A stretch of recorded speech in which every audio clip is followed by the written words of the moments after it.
آپ کے ذہن میں آئے گا کہ اگر ماں اور بیوی کی لڑائی ہو گئی، ابھی آپ ماں کے حقوق بتا رہے تھے، اب بیوی کے بتا رہے ہیں، تو ان دونوں میں کس کا ساتھ دوں؟ اس میں بھی لوگ چکر میں آ جاتے ہیں۔ اس کا بھی ایک حل لے لیں۔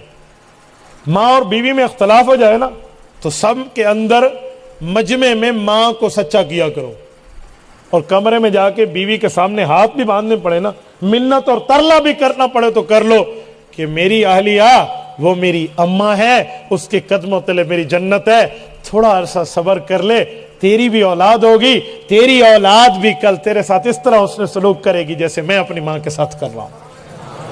آج تو مجھے اپنی ماں سے اگر توڑ رہی ہے تو کل تیرا بیٹا جب تیری بہو لے کر آئے گا، اس کی بیوی نے اگر تیرے بیٹے کو تجھ سے توڑا تو کیا بنے گا؟